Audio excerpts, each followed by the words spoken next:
Bapak Ibu kekasih saudaraku, kami mengaturkan banyak terima kasih khususnya di bidang PD Kasih Karunia yang hari ini berkenan memberi kesempatan bagi kami untuk menyampaikan kebenaran firman Tuhan. Di sini ada banyak pendeta-pendeta, hamba Tuhan. Saya tidak berkhotbah panjang, tapi saya ada miss tadi, Pak khotbahnya nggak usah panjang, nggak sampai 1 menit. Sebab di bawah sudah kemebul katanya. Oke.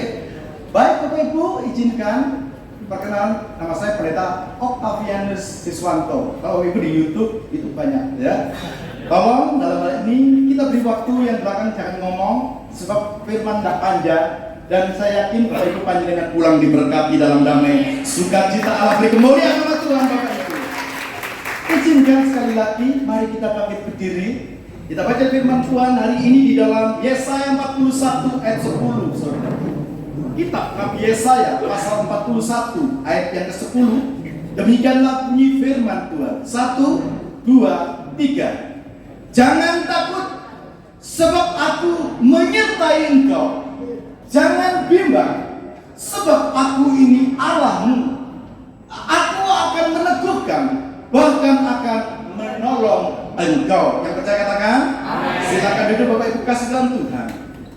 Nah, hari-hari ini kita sadar bahwa kesempatan di mana tidak ada untuk kedua kalinya. Pesan yang sama disampaikan oleh malaikat Tuhan kepada 3 orang penting yang hari ini ketika panjenengan tahu Yusuf, Maria dan Zakaria. Saudaraku, apa yang ditakutkan ketiga orang ini? Untuk itu sebelum kami melangkah, saya akan angkat satu tema. Jangan takut menghadapi masa depan. Amin saudaraku. Jangan takut menghadapi situasi angin ribut gelombang saat ini. Apa yang dikatakan firman Tuhan? Saudara-saudaraku, 3 orang yang menjadi satu ikon penting di dalam pemberitaan kedatangan Tuhan Yesus. Yang pertama adalah Yusuf. Apa yang ditakutkan Yusuf? Ketika Yusuf mengalami ketakutan lantaran tragedi yang dialami Maria sebelum ada pernikahan, dia hamil terlebih dahulu.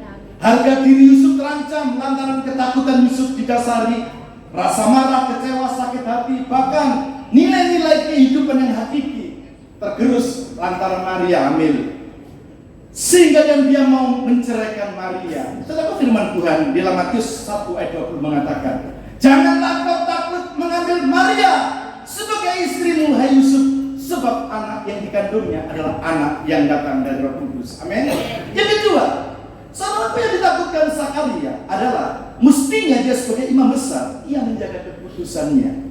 Dia memiliki citra diri yang baik dari sosial masyarakat sekitarnya, sehingga dalam hal ini imam besar tidaklah boleh beraib, sehingga masyarakat minor untuk menilai secara pribadi. Sehingga apa itu? Atas segala dosa kesalahan yang dilakukan Zakaria, ia tidak sadar dia telah melakukan sesuatu yang keliru. Itu pandangan Zakaria. Namun saudara, di dalam Lukas 1:13 firman mengatakan, malaikat Tuhan berkata, janganlah takut hai Zakaria, sebab doamu sudah dikabulkan. Elisabeth istrimu akan melahirkan seorang anak laki-laki, dan engkau akan menamainya dia Yohanes Pembaptis. Amin saudaraku. Dan saat ini personal yang ketiga tidak kalah penting adalah Maria. Mengapa Maria takut? Maria takut lantaran dia sebagai seorang gadis sebelum pemberkatan nikah, dia menikah dalam kebutuhan aib. Takut diceraikan oleh Yusuf. Dan yang kedua, takut dirajam batu oleh orang-orang sekelilingnya. Hukum Taurat mengatakan bila ada orang gadis sebelum menikah, dia hamil dulu, dia dirajam batu, sehingga dia mengalami sesuatu yang tidak jelas. Bertentangan dengan hukum Taurat, masa depan Maria yang mengalami ketakutan. Namun firman Tuhan dalam Lukas 1 ayat 30 mengatakan, malaikat berkata, jangan takut hai Maria, sebab engkau beroleh kasih karunia di hadapan Allah. Bapak Ibu kekasih saudaraku, panjenengan semua adalah orang-orang yang beruntung di hadapan Tuhan. Panjenengan semua adalah orang-orang pilihan. Untuk itu ketakutan-ketakutan yang dialami oleh saudara-saudaraku Yusuf, Zakaria, Maria itu memang hampir sama dengan kita yang kita alami sebagaimana setiap manusia. Hal ini wajar mengingat bahwa kehidupan saat ini saudaraku, kehidupan akhir zaman ini sendiri kita sudah merasa menakutkan. Lantaran apa? Saudaraku tahu masalah-masalah yang datang sangat banyak.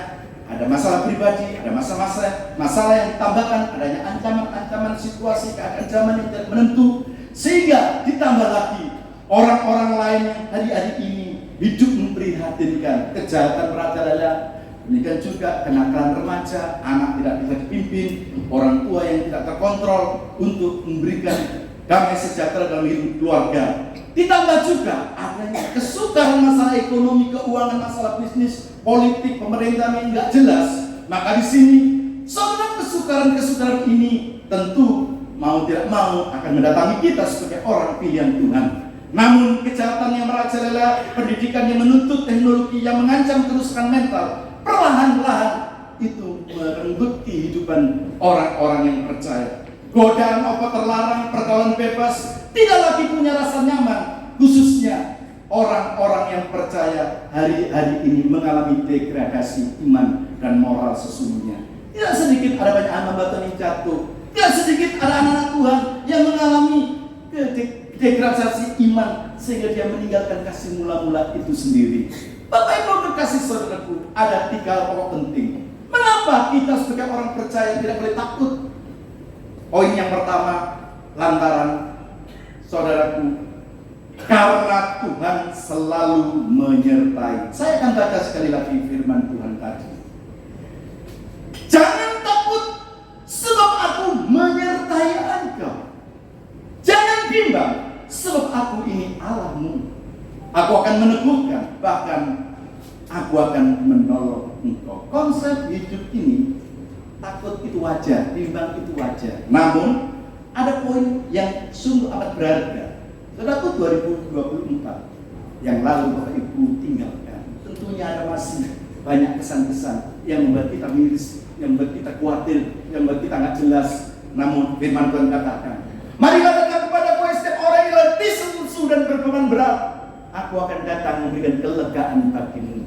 Saudaraku, dunia bisa memberikan kenyamanan, tapi sementara. Dunia bisa memberikan damai sejahtera, itu sementara. Namun percayalah, orang-orang yang benar, yang hidupnya berkenan kepadanya, apabila dia jatuh tidak akan pernah sampai tergeletak. Tangan Tuhan selalu menopang dan memberikan harapan tepat indah pada waktunya. Beri kemuliaan nama Tuhan Bapak Ibu. Maka hal yang sangat penting hari ini, berkat apa yang perlu kita ketahui? Yang pertama, Yeremia 1:19 mengatakan, aku akan menyertai engkau untuk melepaskan engkau. Demikianlah firman Tuhan. Jadi poin yang pertama, berkat pada siang ini bukan capjek dan yang lain-lain di bawah. Ini firman Tuhan. Karena Tuhan selalu menyertai. Amin. Saudaraku, Allah ada penyertaan Allah. Pada waktu firman Tuhan katakan, engkau akan melahirkan seorang anak laki-laki dan dia akan menamainya Immanuel. Sebab Allah telah menyertai kita. Bapak Ibu kekasih, karena kita memiliki Tuhan yang adil, omnipresent, Tuhan hadir dimanapun Bapak Ibu kekasih berada, Tuhan selalu memberi jawab tepat indah pada waktunya.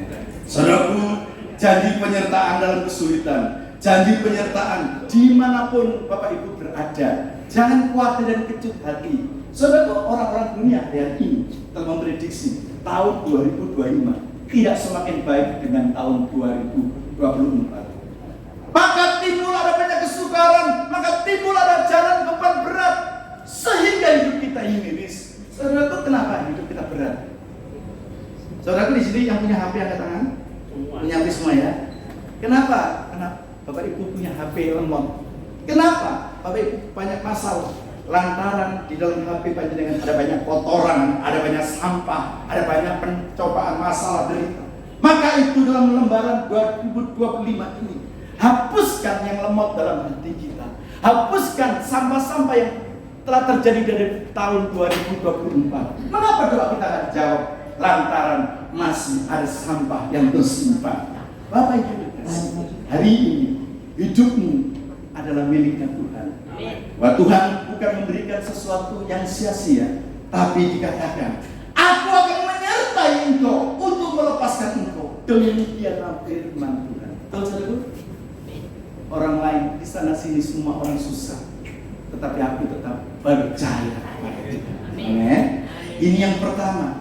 Lantaran kita memiliki kasih yang abadi, Tuhan memelihara kita sehingga kasih-Nya tak terbatas. Saudara-saudaraku, Bapak Ibu kasih, berbahagia karena kita memiliki Tuhan yang selalu menyertai, omnipresent dimanapun Bapak Ibu. Katakan, sekarang bersalaman tetanggakan kirimu. Bersyukurlah kita punya Allah yang omnipresent dimanapun Anda, Bapak Ibu berada. Tuhan selalu menyertai, Tuhan memberkati, Tuhan memberi damai, sukacita Allah. Haleluya. Yang kedua, Bapak Ibu. Ya, sebentar ya, mari, tenang aja ya. Yang kedua, firman Tuhan, Dia katakan sekali lagi demikian. Sehingga jangan takut. Dia katakan, sebab aku ini Allah, aku akan meneguhkanmu. Bicara aku akan meneguhkan. Ini Tuhan katakan. Yang kedua, karena Tuhan memberi masa depan, bukan masa depan kecelakaan, tapi masa depan damai sejahtera di dalam setiap perkara. Amsal 23:12 mengatakan, karena masa depanmu sungguh ada dan harapanmu tidak ada yang hilang. Amin. Saudara itu orang Kristen. Saya mau tanya, siapa orang Kristen nggak ada banyak masalah? Di sini nggak ada masalah kan? Semua ada masalah. Saudara itu kemalangan orang benar itu banyak. Betul ya Romo? Tetapi percaya Tuhan akan melepaskan tepat injang pada waktunya. Dahulu aku muda, sekarang aku menjadi tua. Namun aku dapati orang yang benar hidupnya tidak akan pernah minta roti. Tuhan menetapkan langkah-langkah iman orang benar yang hidupnya berkenan kepadanya. Apabila dia jatuh, nah masalahnya di sini. Apabila dia jatuh, tidak tergeletak, sebab tangan Tuhan menopang menolong hidup kita. Beri kemuliaan nama. Jadi orang Kristen walaupun ada masalah, ada jalan keluar. Orang di luar Tuhan ada masalah, selesai bunuh diri. Orang di luar Tuhan cari jalan pintas, cari dukun, cari paranormal, cari yang lain. Tetapi anak Tuhan yang setia, Yesus sanggup memberikan damai sejahtera, penyelesaian lebih dari segalanya. Amin. Maka di sini firman Tuhan sekali lagi bahwa Yeremia 29 ini ayat 11 mengatakan, sebab aku ini mengetahui rancangan-rancangan yang ada padamu mengenai kamu. Ya, demikianlah firman Tuhan, yaitu rancangan damai sejahtera. Saudaraku, bukan rancangan kecelakaan. Dan aku akan memberikan apa, saudaraku, kepadamu hari depan yang penuh dengan amin. Jadi ingat, saudara, 2025 bukan mudah-mudahan. Orang lain katakan, amsyong, stagnan ekonomi, saling nunggu. Tapi ingat, Pak Weli pernah ngomong, jangan takut dan gentar untuk melangkah tahun ini. Sebab Tuhan Allah yang dahsyat itu tidak pernah tinggalkan kita sendiri. Amin. Sebab itu kita sebagai orang yang percaya, tetap teguhlah hatimu. Ya, bersama Yesus Bapak Ibu akan melakukan perkara yang besar. Lebih dari apa yang kau miliki. Ya, wah Pak Pendeta saya mau apa ide, ngomongin bapaknya. Ya. Tapi ingat ini firman Tuhan ya. Walau sana sini situ pusing, semua orang susah. Orangku yang benar hidup oleh iman percaya. Saudara-saudaraku, tak kasih tahu. Orang-orang pilihan Tuhan itu tidak akan pernah dipermalukan. Amin. Tak kasih tahu. Maka itu kita sebagai orang yang percaya patut kita bersyukur sampai hari ini kita bisa menikmati suasana surga. Amin. Bapak pandang kaca dengan diri. Ya, saya wedok ayu-ayu, riwon ya. Beli lanang ganteng ya. Brewo dicukur kabeh ya. Kata sih lontang ayu-ayu kabeh. Sebab apa? Itu pemeliharaan Tuhan, ya toh. Coba hari ini nggak ada orang yang susah sedih, walaupun susah sedih. Saya tahu di Bima, sebentar lagi ada Cia Bimbun ya. Saya yakin itu berkat melimpah dan syukur. Itu saudara patut kita tinggikan. PD kasih karunia, jadilah berkat, jadilah rahmat, jadilah teladan yang baik. Amin. Beri kemuliaan Tuhan. Yang terakhir Bapak Ibu. Yang terakhir firman-Nya sekali lagi ngomong demikian. Bahkan aku akan menolong engkau. Ayat terakhir dalam Yesaya 41:10. Jangan takut sebab aku menyertai engkau. Jangan bimbang sebab aku ya Allahmu. Aku akan meneguhkan. Ini terakhir. Bahkan aku akan menolong engkau. Bicara menolong engkau. Yang ketiga, karena Tuhan meneguhkan dan menolong panjenengan semua Bapak Ibu. Yesaya 41 ayat 13 ngomong, sebab aku ini Tuhan Allahmu, memegang tangan kananmu, berkata kepadamu, janganlah takut, akulah yang menolong engkau. Bapak Ibu, saudara-saudaraku yang kami muliakan, kita duduk di sini bukan kebetulan. Katakan sebelah, Mbak Bro, kita duduk di sini itu bukan kebetulan loh. Ya, bukan diundang Pak Wellington. Jangan khawatir, untuk mulia atau angko Pak. Hadiah-hadiah itu, maaf ya, itu hanya casingnya kok. Casingnya kok, tapi di balik casing itu ada berkat melimpah dengan surga. Kasih tahu, makanya ada persekutuan BOS, ada persekutuan PD Kasih Karunia, ada Bama, Zagra Kota. Orang Kristen di mana ditempatkan itu menjadi city gatekeeper, menjadi penjaga kota, menjadi pendoa sama. Dimanapun kita berada, ada orang Kristen terkenal baik. Ada orang Kristen terkenal di kampung Jakarta, Medit, mana begini? Mau Pak ya? Oh sini. Salaman. Kita adalah orang pilihan Tuhan. Kita adalah orang yang sejahtera. Kita orang yang diberkati. Kita yang senantiasa memberi harapan yang sempurna. Maka itu hidup kita tidak akan mengutangi roti, tetapi justru mengutangi banyak orang. Sehingga kita disebut orang yang berbahagia di sini tempat kita. Sudah nggak zamannya? Saya lagi PD Kasih Karunia Sekebaktian mesti bagi-bagi berkat. Soalnya gini, loh, ini kemudian aman penting. Sahabat saya ngomong, iya Pak, ngapain kita nih? Karuan pesta gede-gedean, saya kiki ya saatnya bulan.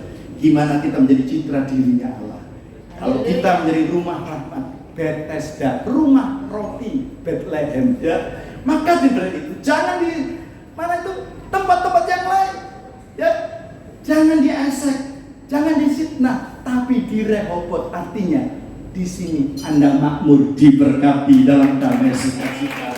Maka di sini saudaraku yang terakhir, karena Tuhan meneguhkan dan menolong setiap persoalan masalah apa, lari pada Tuhan Yesus, lari jangan kepada dunia, jangan. Kalau itu ada masalah, jangan lari ke tetanggamu, jangan lari ke saudaramu, pasti disyukurmu, syukur pun. Tapi kalau engkau lari pada Bapakmu di surga, Allah sanggup buat segalanya yang terbaik, mendengar setiap jawab doamu. Ketika kamu ada masalah, lari ke kamarmu, masuk pintu, tutup pintu, maka Bapakmu yang di surga yang kelihatan itu akan memberi yang terbaik jawabannya pasti. Sebab Allah itu setia. Saudara-saudaraku jangan lupa apa yang kita dapat lakukan. Maka dengan itu firman Tuhan pada hari ini, janganlah engkau takut dengan masa depan. Sebab itu ada 3 hal pokok penting di mana kita bisa merasakan kemurahan Tuhan. 3 hal pokok penting jangan kita takut. 1, karena Tuhan menyertai, karena Tuhan memberi masa depan. Yang ketiga, karena Tuhan meneguhkan dan menolong panjenengan semua. Sekarang kasih tangan dan yang lain. Wis mari yo. Saiki masalah siswe ya. Belakang terus mari Pak, ya tolong diangkat, ditarik ke atas ya. Saya yakin doa orang benar bila yakin didoakan sangat besar kuasanya. Berbagailah orang-orang yang sudah mendengar firman Tuhan, terlebih melaksanakan firman Tuhan itu siang dan malam. Tuhan, kami sudah berhenti berkata-kata. Biarlah Roh Kudus semuanya ambil ini. Engkau yang antisipasi semuanya ini. Kuasa darahmu membungkus kami sehingga seluruh jemaatmu, seluruh audien undangan ulang diberkati dalam damai sukacita bersama Yesus. Segala hormat, pujian, syukur patut kami naikkan dalam nama Yesus. Haleluya. Terima kasih. Kemuliaan nama Tuhan. Kami akan berikan